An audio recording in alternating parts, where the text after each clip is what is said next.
आय बहिर्भूत संपत्ति ठूल अभियोग केन्द्रापड़ार अतिरिक्त civil supply officer Pradeep Mahapatra गिरफ। भुवनेश्वर और कटक रे तांकर दुईटी बिल्डिंग रही। ट्विन सिटी रही दुईटी दामी प्लट। रेड बेले 850 ग्राम सुना, 2,86 लाख टंकार जमा राशि और 1,21,000 टंकार नगद कैश जबत होईछि।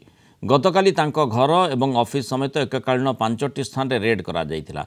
कटक कल्याणी नगर में एक महला घर, भुवनेश्वर लिंगीपुर 2 महला घर समेत केन्द्रापड़ा सीएसओ ऑफिस और कटक नुआपड़ार पैतृक घरे रेड करा जायतिला।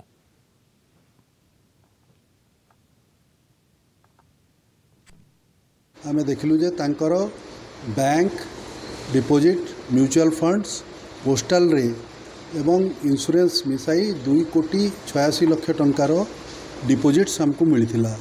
ता बाहरे तांको घरू एवं बैंक लॉकर रु हमको 850 ग्राम रो सुना भी मिलथिला।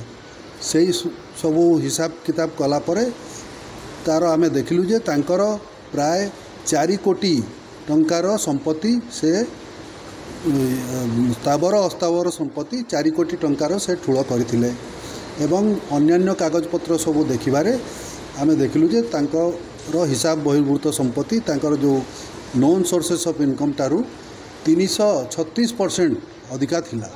जो थी पाई कि आमे तांको विरुद्ध रे गत आज मामला रुजु करथिलु।